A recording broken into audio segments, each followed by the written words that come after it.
really, I can tell you financially, we had it, but it was on paper we wasn't strong enough for them. So they was just like, they didn't get a block to nobody. So, but we had to wait almost, what, 6 to 7 months for it to happen, and then for them to say that nobody is getting it because of the governor, somebody was changing over, and I was just like, okay, but Vegas the value, it takes too long. You do better off just by doing what we doing, just going, get with a relative, buy the house. And see, that's my problem. You got all these different programs, all these different things that they put into place supposedly to help us. But you have to jump through hoops, climb over mountains, underground, all kinds of different things to even get the help that's supposedly set there for us. And I don't understand that. Well, it's been that way historically, though. That's what I'm saying. It's 2018. They don't expect you to go the distance. And that's why I don't look historically. That's why I don't look for Baltimore. They set you up to fail. Yeah, you have these programs. And they want you to go in and out and do what you have to get into it. And ultimately, they tell you no. That's why Dad but the administration, which is support ourselves. We don't ask for anything from the government. Everything we do, we started, we're our own bank, we're our own strength. So anytime something come up, we turn to each other. We don't have to. You know, with that being said, you can get more done. And by the time you get to when you do need them, you already got the strength to come at them, because you can't come to them at the bottom, because they ain't gonna do nothing for you. And we have an investor that was supposed to be here today, that he was supposed to come because he wanna support. He's in Baltimore now. He's a big investor in Baltimore. And he said, we're starting. That's our next project. We're gonna do blah blah blah blah blah blah blah. So on our plan is, we start from one block, and then Apostle Paul do his research on what's the next block and what's the next block. And what he said was, you guys can't be the face of it. That thing, and he kept saying on the phone, what did he kept saying? We are not like people, or we're different. We're different. Wow. And what he said on the phone was, we're different, but I can get more done for you guys than you can get done because we're different. Right. But my heart, what he said is, my heart, after seeing what you guys have done, I'm all the way in. So he pretty much told us, like, I'm gonna get it done because of the color of my skin. Right. That's my passion, because, like, see, I got in my head, I don't know where it comes from. If we lose this generation of kids now, that's why we have to start immediately. Yesterday. Because this is being life now. I'm trying to tell the kids, your mother came and asked me, but she's now home, and closed the door on my face. Well, it's parentified. It's probably I'm saying for playing the man of the house role. Right, for a kid to take initiate, a 12-year-old kid to take initiate over a household, I see something wrong with that picture. No, it's a whole lot wrong. But I see the picture because his father was doing 30 years in the penitentiary. He don't have that man figure. We can't keep using that. Right. I'm just saying, but I'm just saying. You feel me? That's how. Right. That's the mindset. If I would open any door in my mother's house, right? She would have allowed the person I opened the door for to cut me out. You understand what I'm saying? Then put you in and get another. You know, I don't know what Bob be doing to get him to figure that way. You don't let nobody get up on his butt like that. Yeah, but it's like I was speaking to Philip earlier. That is something that we really have to try to instill in the children, because just because the statistics the way they are, the majority of the young African-American boys and girls are coming up in single-parent homes. So what it actually is an opportunity to teach these children that you're actually receiving twice the love, because this parent is trying to give you the love of two parents. And instead of rebelling, if you would give that parent twice as much love, you'll probably receive twice as much blessing. This person can just leave these kids out high to dry. People are giving away their children left and right. You know, the foster care program is just overwhelmed with people's children. And these children don't realize, just because they're not getting Jordans or the Gucci belts and stuff like that, that their parents can't afford that they feel as though they're not receiving the type of love that they should feel. So we have to teach children in my opinion, that they place value on things and not to have people impose what's valuable on them. But see, that's peer pressure. You can't take a kid in a school and they don't have the things the next kid have because they're either out here selling drugs or they're running for the drugs.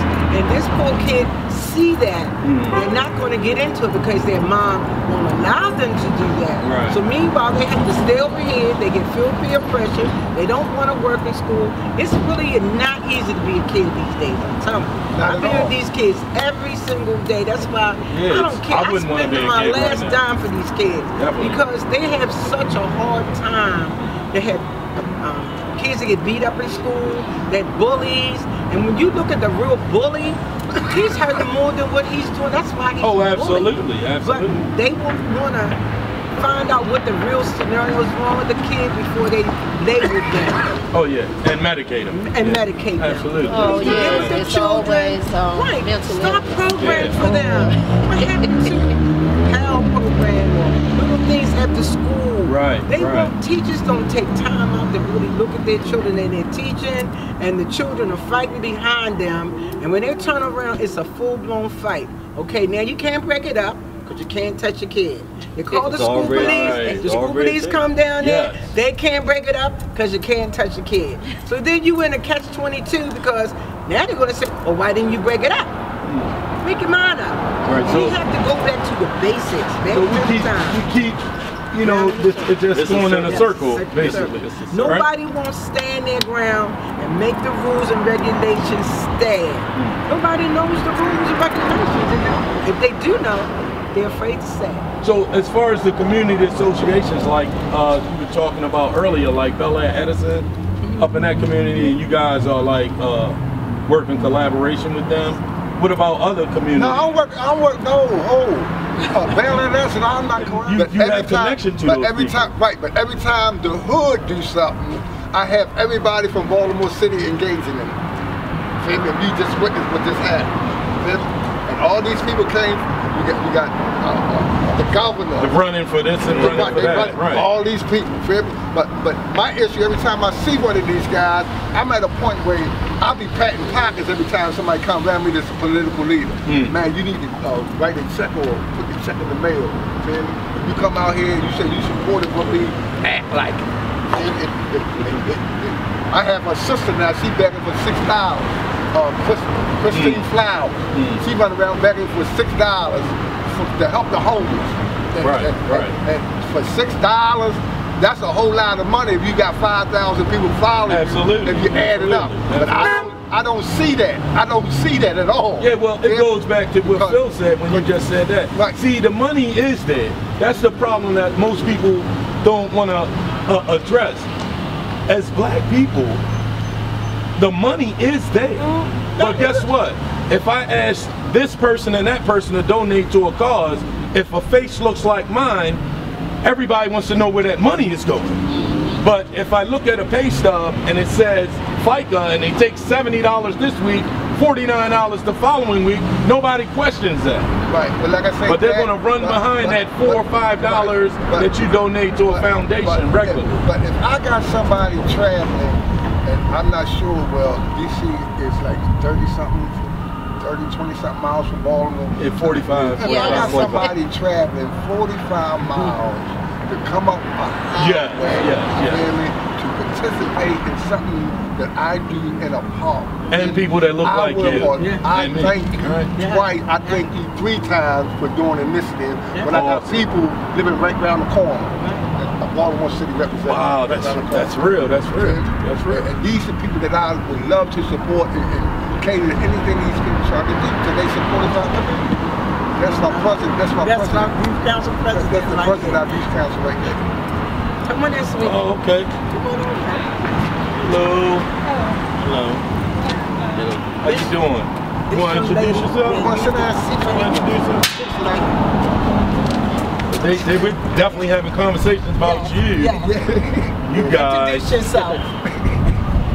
My name is Lakeia Pepperwood. I'm a youth council president for Boceck. She has some nice ideas, not nice, fabulous ideas for the youth. She has them on her phone and she start rattling them off like pow, pow, pow. I said, yes, we gotta get this stuff started. And she get more done than I do. And we're trying to get all those things that she has in place to get her things They can fixed empower up. her whole block. Yes. On the tree trust program. Wow. Right. Yes. It was like awesome. all she had to do was say those things, and her wishes are command. We're gonna do that. There it is, right there. Yeah, absolutely. That's where the spirit is and the energy. Yeah, absolutely. You know, and it is basically just having somebody to bounce those ideas off of.